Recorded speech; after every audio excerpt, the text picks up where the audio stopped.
Hello. हमने constraint relation शुरू किया था, ठीक है, उसी को कंटिन्यू करते हैं हम लोग। तो कॉन्स्ट्रेंट रिलेशंस में हमने पढ़ा था कि object is bound to move in a certain way, okay, it's not free to go in any direction it wants, और it is not free to go at any velocity, any acceleration that it desires. It is bound by certain conditions. तो हमने कुछ examples ये देखे थे, ठीक है। तो हम लोगों की शुरुआत जो होती है कॉन्स्टेंट रिलेशंस की आपके लिए 11th-12th में, उसमें स्ट्रिंग से होती है, ठीक है। स्ट्रिंग में मासेस जो होते हैं वहाँ से शुरू होती है, ठीक है। तो हम लोग पहला एग्जांपल देखते हैं कहाँ से कॉन्स्टेंट रिलेशन शुरू होता है और कैसे हम इसको लगाएंगे। जैसे one of the constant relation है कि जो धागे की लेंथ है, the length of the string is fixed. Length जो होता है वो इनएक्सटेंसिबल होता है, उसमें एक्सटेंशन अज्यूम आपको नहीं करना है, ठीक है। The length of the string is constant, ठीक है। जो धागा है वो इनएक्सटेंसिबल है, उसमें एक्सटेंशन अलाउड नहीं है, इनएक्सटेंसिबल।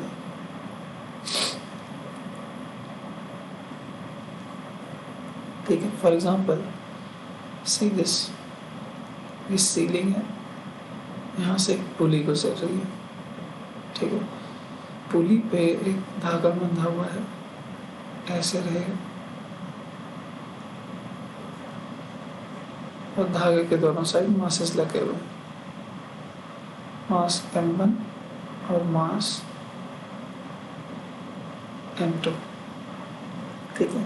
कोई भारी होगा कोई हल्का होगा, उस हिसाब से ये सिस्टम या तो इधर नीचे जाएगा या फिर उल्टा इधर नीचे जाएगा, दोनों में से कोई एक चीज़ होगा। लेट्स अज्यूम कि वो इस तरफ नीचे आता है, ठीक है।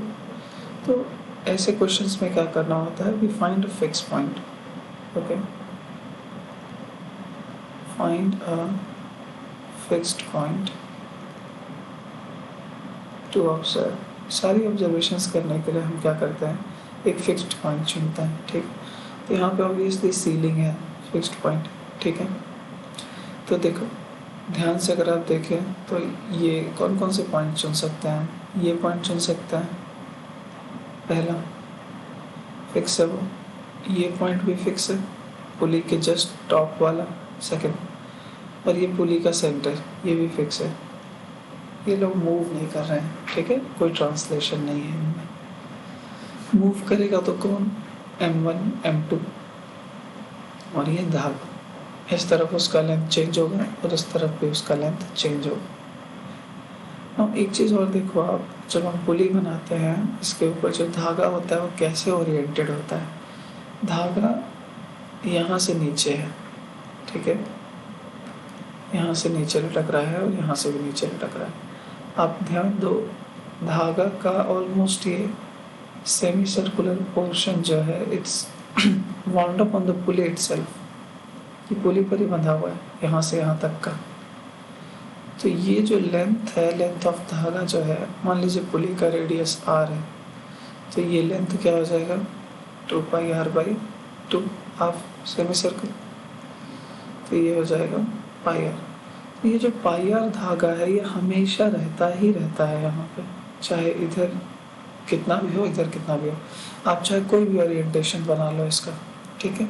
इन दोनों मासेस का कोई भी ओरिएंटेशन बनाओ, जैसे फॉर एग्जांपल ये पुली है, मान लो मासेस ऐसे हैं, अभी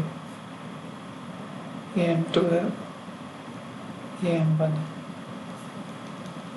ये पुली है, m1 नीचे है, m2 ऊपर, या फिर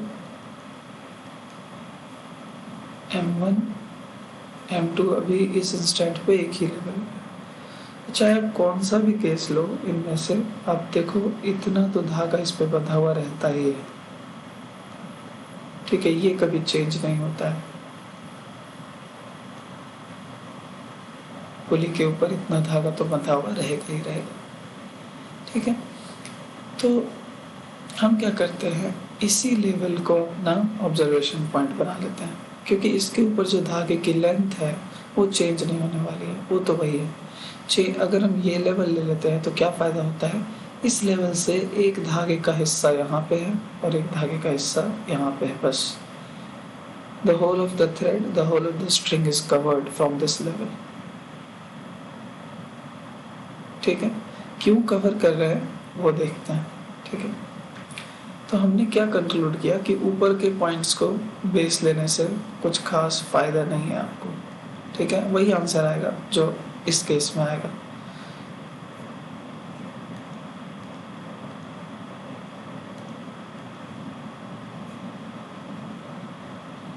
ये M1 है और ये M2 है। सर आप देखो ध्यान से, अगर इस लेवल को हम अपना रेफरेंस मान लेते हैं, फिक्स्ड पॉइंट मान लेते हैं, जो बोला था हमने एक फिक्स्ड पॉइंट चुनना है, तो हम इसको अपना फिक्स्ड लाइन मान लेते हैं। अब क्या करना होता है कांस्टेंट रिलेशन में, यहाँ से धागे को ऑब्जर्व करना होता है। ठीक है, और धागे को ऑब्जर्व करने में क्या मिलता है, देखो इस तरफ है धागे का लेंथ L1, ठीक है, और इस तरफ है धागे का length L2। But L1 L2 धागे के लेंथ के अलावा कुछ और भी है। ठीक है, L1 जो है वो distance of M1 with respect to pulley है कि नहीं। पुली से L1 दूरी पे है ये M1। ठीक है, यहाँ पे हम पुली का सेंटर मान लेते हैं क्योंकि पूरा धागा चेंज नहीं होने वाला है इसलिए। सिमिलरली L2 न सिर्फ धागे की लेंथ है बल्कि वो डिस्टेंस ऑफ, किसका डिस्टेंस है L2, देखो फिक्स्ड लाइन से M2 का विद रिस्पेक्ट टू पुली। ठीक है, और आपको पता है ना धागे की लेंथ कांस्टेंट है, तो धागा कहाँ कहाँ है, देखो धागा यहाँ पे है, धागा यहाँ पे भी है, और धागा यहाँ पे भी बंधा हुआ है, ये वाला लेंथ भी कांस्टेंट होता है। तो यही 3 सेक्शन में ये धागा है, जो भी ये लंबा धागा होगा, ठीक है, ये भी 3 हिस्सों में बटा हुआ है। एक ये L1, एक ऊपर ये semi circular portion pi r, और एक ये वाला पोर्शन L2। ठीक है, और धागा इनएक्सटेंसिबल है, धागे को खींचा नहीं जा सकता है, उसका लेंथ फिक्स है। तो क्या हम L1 plus pi r plus L2 is equals to constant लिख सकते हैं। This is nothing but the length of string.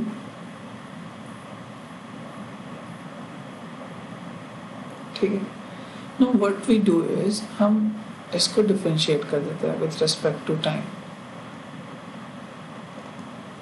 Differentiate with respect to time के रिस्पेक्ट में डिफरेंशिएट करने से क्या मिलेगा, देखिए L1 को डिफरेंशिएट करेंगे dL1/dt प्लस पाई आर कभी भी चेंज हो रहा है, ये लेंथ जो है स्ट्रिंग जो पुली के ऊपर वाउंड अप है, ये लेंथ कभी चेंज ही नहीं होगा जितना देर धागा है पुली पे। तो इसका डिफरेंशिएशन क्या हो जाएगा, d/dt ऑफ पाई आर, ये क्या हो जाएगा 0। कांस्टेंट चीज़ों का डिफरेंशिएशन 0 होता है। सिमिलरली इसका क्या होगा, dL2/dt is equals to d/dt of a constant का डिफरेंशिएशन आपको पता ही है ना, होता है 0। तो यहाँ पे क्या बच गया, लेफ्ट हैंड साइड में एक ये टर्म और एक ये term, dL1/dt plus dL2/dt is equals to बाकी सब 0। तो ये आ गया मेरा एक रिलेशन। ये क्या बताता है, देखिए dL1/dt, ये क्या है, dL1/dt है मतलब L1 किस रेट से चेंज हो रहा है। ठीक है, d/dt ऑफ x क्या होता था, वेलोसिटी, d/dt ऑफ वेलोसिटी क्या होता था, एक्सेलरेशन। तो rate of change of displacement is velocity, rate of change of velocity is acceleration. तो रेट ऑफ चेंज किसी चीज़ का कोई क्वांटिटी हमको देता है। यहाँ पे डिस्टेंस है जो L1 वो डिफरेंशिएट हो रहा है, और L1 किसका डिस्टेंस है, कहाँ से आस्क योरसेल्फ, L1 डिस्टेंस है किसका? M1 का। कहाँ से? फिक्स्ड लाइन से। तो जो dL1/dt होगा वो किसका स्पीड होगा? M1 का, ठीक है। और dL2/dt किसका स्पीड होगा? L2 का, ठीक है। जिस रेट से ये धागे का लेंथ चेंज होगा वही रेट ना इसका स्पीड होगा। जितना तेजी L1 बढ़ रहा है, बढ़ने का मतलब L1 बढ़ेगा, इसका मतलब क्या है? M1 जरूर नीचे जा रहा होगा, ठीक है। अब L1 नीचे जाएगा तो L2 क्या होगा? इंक्रीज या डिक्रीज? डिक्रीज होगा, ठीक है। तो ये दोनों ऑपोजिट होने चाहिए। अगर ये बढ़ रहा है, L1 बढ़ेगा, तो L2 घटेगा। और अगर L1 घटेगा, L1 घटने का मतलब M1 ऊपर जा रहा है, तो L2 को क्या होना पड़ेगा? बढ़ना पड़ेगा, ठीक है। धागा, the constant relation of the string is like this, okay. the length is not going to change. It puts conditions on these speeds of M1 and M2, ठीक है। तो ये तो स्पीड का हो गया, ठीक है। एक बार और अगर डिफरेंशिएट करते हैं हम, स्पीड को डिफरेंशिएट करने से क्या आ जाता है? एक्सेलरेशन, ठीक है। इसको एक बार और डिफरेंशिएट कीजिए, d/dt of dL1/dt plus d/dt of dL2/dt। ये रिलेशन आपको याद नहीं रखना है, ठीक है, बस इसका कंक्लूजन याद रखना है। बट कैसे डिराइव होता है, it's not very difficult, okay. तो ये डबल डिफरेंशिएशन हो गया। ये हो गया d2L1/dt² प्लस d2L2/dt², ठीक है। ये आ गया। अब ध्यान दो, L1 का डबल डिफरेंशिएशन, ये फिक्स्ड लाइन था, ये L1 है, यहाँ पे M1 बंधा हुआ है। तो L1 किसका डिस्टेंस है? M1 का, ठीक है। स्ट्रेट लाइन पे क्या होता है? यहाँ पे चल रहा होता है ये। अब जितना तेजी से ये S चेंज होगा, ठीक है, उतना वही रेट क्या कहा जाता है? स्पीड। फिर जितना तेजी से स्पीड चेंज होगा उसको क्या कहा जाता है? एक्सेलरेशन। सिमिलर केस है, यहाँ पे हॉरिजॉन्टल स्ट्रेट लाइन मोशन है, यहाँ पे vertical motion, that's all, no difference at all. तो डबल डिफरेंशिएशन सबको एक्सेलरेशन मिल जाता है। तो ये d2L1/dt² किसका एक्सेलरेशन होगा? M1 का, ठीक है। डबल डिफरेंशिएशन कर दिया आपने L1 को, और L1 डिस्टेंस है M1 का, ठीक है। तो ये हो जाएगा एक्सेलरेशन ऑफ 1, मतलब मास 1 का, ठीक है। AM1 लिख लेते हैं इसको। ये हो गया acceleration of mass M1 plus similarly ये किसका एक्सेलरेशन हो जाएगा? Acceleration of mass M2 is equals to 0। ये इंपॉर्टेंट रिलेशन आ गया कि एक्सेलरेशन ऑफ मास M1 और एक्सेलरेशन ऑफ मास M2 दोनों का सम कितना होना चाहिए? 0। मतलब इसको अगर उधर भेज दें तो क्या हो जाएगा? Acceleration of mass M1 should be negative of acceleration of mass M2, ठीक है। इसका मतलब क्या हुआ? इसका मतलब ये हुआ कि इसका जो एक्सेलरेशन होगा M1 का, एक्सेलरेशन ऑफ M1 ये बराबर होगा एक्सेलरेशन ऑफ M2 के, but with a negative sign, serious negative sign. तो ये नेगेटिव साइन को कैसे इंटरप्रेट करेंगे? बहुत आसान है।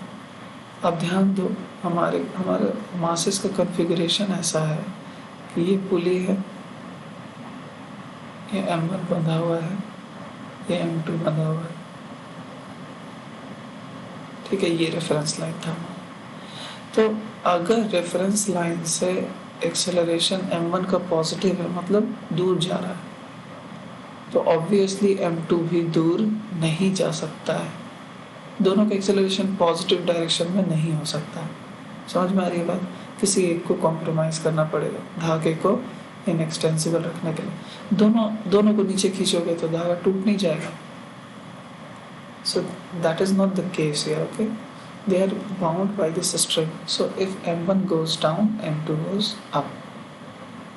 तो ये एक्सेलरेशन हो गया m2। ये नेगेटिव साइन का मतलब direction opposite. But a2 will be equal to a1, magnitude. दोनों एक्सेलरेशन क्या होंगे? इक्वल होंगे। ठीक है, ये वेरी इंपॉर्टेंट कंक्लूजन है। यहीं से पुली वाले क्वेश्चन शुरू होते हैं। ठीक है, तो हमने क्या सीखा कांस्टेंट रिलेशन का यूज करके? कांस्टेंट रिलेशन एक बंधन होता है। इस धागे वाले सिस्टम में क्या वो बंधन का रूप क्या हो जाता है कि the length of the string is constant. Now in such cases if m1 moves down with acceleration a, m2 will move up with acceleration a, both acceleration will be equal। ये कंक्लूजन है। ठीक है, इस साल NEET में ऐसा question आया था, बिल्कुल ऐसा ही। ठीक है, एक्सेलरेशन निकालना। जैसे फॉर एग्जांपल आपको क्वेश्चन दिया हुआ है ऐसा, एक पुली है, इस तरफ 2 kg है और इस तरफ 4 kg का मास बंधा हुआ है। आपसे पूछता है एक्सेलरेशन बताइए, क्या होगा? तो पहले हमको फ्री बॉडी डायग्राम बनाना है। ठीक है, तो आपको पता है 2 मास एक स्ट्रिंग से बंधे होते हैं, तो ये जिस एक्सेलरेशन से नीचे जाएगा उसी एक्सेलरेशन से ये ऊपर जाएगा। तो हम यही सबसे पहले अज्यूम कर लेते हैं, यही हमारा पहला अजम्पशन है कि let the acceleration of 4 kg mass be a downwards and let the acceleration of 2 kg mass be a upwards। ठीक है, एक्सेलरेशन तो लेना पड़ेगा। क्यों लेना पड़ेगा? क्योंकि 4 kg है, इधर भारी है और इधर 2 ही kg है, तो ऑब्वियसली ये सिस्टम इस तरफ नीचे गिरेगा और ये हमारा लाइन हो गया। ठीक है, ये धागे की लेंथ हो गई L1, ये धागे की लेंथ हो गई L2। वैसे ही L1 L2 करके आप दोनों का एक्सेलरेशन इक्वल दिखा सकते हैं कि acceleration of 4 kg mass will be negative of acceleration of 2 kg मास। तो मैग्नीट्यूड में तो दोनों सेम ही है ना, माइनस साइन का बस एक अंतर। माइनस साइन क्यों आ रहा है हमने ऑलरेडी इंटरप्रेट कर लिया।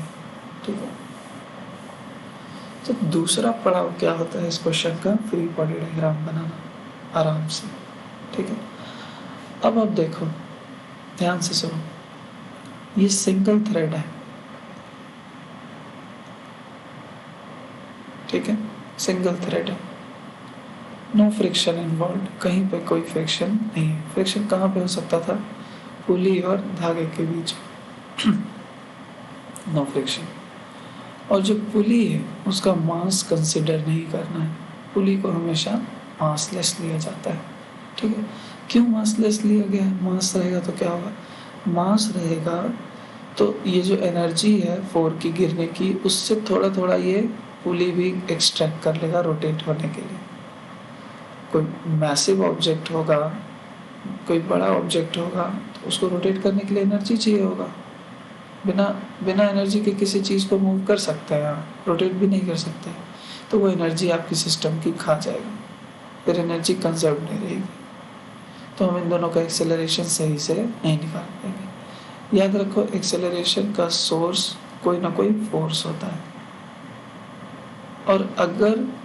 और फोर्स को एनर्जी लगता है एक्सेलरेट कराने में, किसी भी चीज़ को लगता है कि नहीं?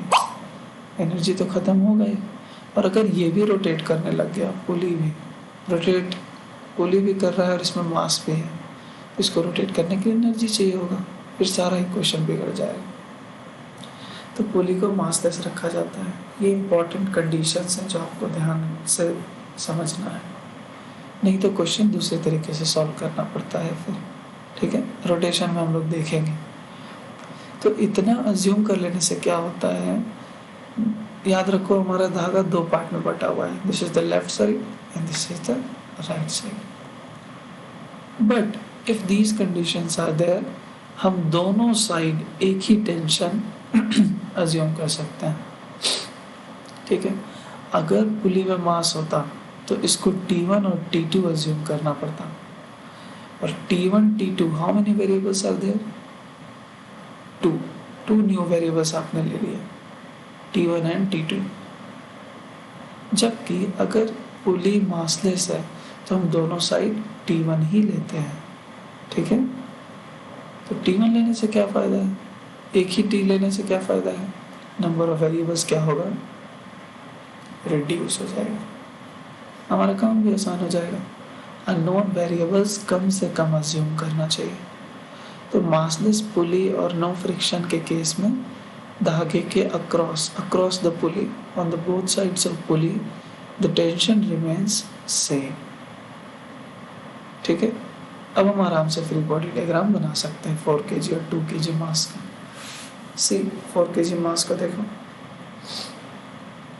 इस पे ऊपर की तरफ टेंशन लग रहा है, नीचे की तरफ mg लगेगा, और इन दोनों फोर्सेस के जो भी इफेक्ट्स हो रहे हैं उसके बावजूद 4 kg मास नीचे की तरफ a से एक्सेलरेटेड। इसको भी भूलना नहीं है, हमारा अजम्पशन ही यही था कि let the acceleration be a, और दोनों का एक्सेलरेशन सेम होता है, ये हमने ऊपर में डिराइव कर लिया कांस्टेंट रिलेशन यूज करके, ठीक है। तो हम क्या करते हैं, एक तो फ्री बॉडी डायग्राम हो गया ना, 2 kg का बनाता है। क्या करें, 2 kg का मास a एक्सेलरेशन से ही किधर जा रहा है, ऊपर, कॉमन सेंस है, ठीक है। इस पे भी ऊपर की तरफ टेंशन है, देखो, है ना, ऊपर धागा और नीचे 2g लग रहा है, ठीक है। अब हम फ्री बॉडी डायग्राम्स पे फोकस करिए। How many variables are there, 2 a and t, ठीक है। तो ये नीचे की तरफ एक्सेलरेटेड है, मतलब 4g जो है वो t से क्या होगा, ज़्यादा होगा। तो 4g minus T net force हो गया नीचे, this should be equal to, net force किसके बराबर होता है, Newton's law, F net is mass into acceleration, तो मास इनटू एक्सेलरेशन 4, ठीक है। ये हो गया 4 kg मास के लिए इक्वेशन।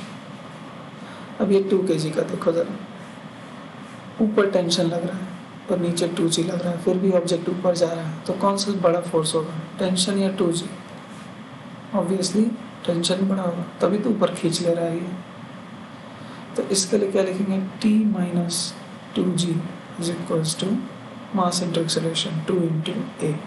हमेशा ऐसे ही करना है, नेट फोर्स देखना है ऑब्जेक्ट पे और उसको मास इंटू एक्सेलरेशन के बराबर कर देना। एक्सेलरेशन हमने ऑलरेडी अज्यूम कर लिया है। नाउ अभी 2 इक्वेशंस हो गए, 2 वेरिएबल्स हैं, कौन कौन से, t और a। तो अब आप जो चाहो वो निकाल सकते हैं। जैसे हम मान लो एक्सेलरेशन निकालना चाहते हैं तो टेंशन को एलिमिनेट कर देंगे, अगर टेंशन निकालना चाहते हैं तो एक्सेलरेशन को एलिमिनेट कर देंगे, ठीक है। तो हम क्या करते हैं, देखो इधर इस इक्वेशन में माइनस टी है, इस इक्वेशन में प्लस टी है, हम दोनों को ऐड कर देते हैं। ऐड करने से क्या होगा, लेफ्ट हैंड साइड देखो, बस लेफ्ट हैंड साइड में टी और टी कट जाएगा, माइनस प्लस, यहाँ है 4g ऊपर में माइनस 2g, और इन दोनों को ऐड करके कितना हो जाएगा, 6 से 4 इंटू 6, इस तरफ हो गया 2g, इस तरफ हो गया 6 से, ठीक है। यहाँ से एक्सेलरेशन क्या आ जाएगा, 6 को नीचे भेज दो, 2g/6, g/3 आ गया आंसर। g आपको पता ही है 10, g/3।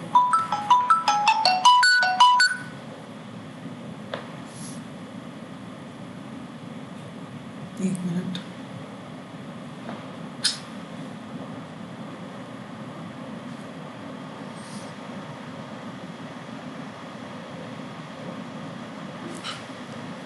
तो g/3 एक्सेलरेशन आ गया, ठीक है। कितना सिंपल रहता है इक्वेशंस। तो हमने क्या सीखा कि अगर पुली से दो मासेस लटके हैं, 2 kg और 4 kg के, ठीक है। तो फील से भी पता है हमको कि 4 kg भारी है तो नीचे गिरेगा ये सिस्टम, 2 kg ऊपर जाएगा। ये एक्सेलरेशन को हमने क्वांटिफाई कर लिया, कितना g/3 से ये नीचे गिरेगा और ये g/3 से ऊपर जाएगा, ठीक है। ये हमने एक्सेलरेशन की वैल्यू निकाल ली। अब इस एक्सेलरेशन की वैल्यू किसी भी एक इक्वेशन में डाल दें, या तो इसमें या तो इसमें, तो टेंशन भी आ जाएगा।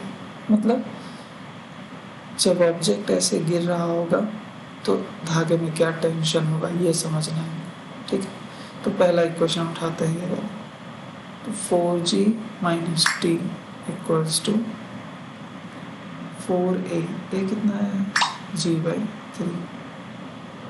तो इसको उधर भेज दीजिए, टेंशन को उधर भेज दीजिए, क्या हो जाएगा 4g - 4g/3 इज t। यहाँ से टेंशन कितना आ जाएगा 8/3g, ये टेंशन आ गई, ठीक है। 8g/3 लगभग कितना हो जाएगा 26 न्यूटन के आसपास आएगी, ठीक है। अब देखो ध्यान दो, जब अकेले 4 kg लटका हुआ है दीवार से तो टेंशन कितना होगा इसमें 4g 40 न्यूटन बैलेंस करने की। अगर 2 kg का मास लटका हुआ है तो टेंशन कितना होगा 20 न्यूटन 2g, ठीक है। लेकिन 4 kg और 2 kg को अगर पुली के क्रॉस बांध के छोड़ दिया जाए सिस्टम को तो कितना आ रहा है टेंशन 26 न्यूटन,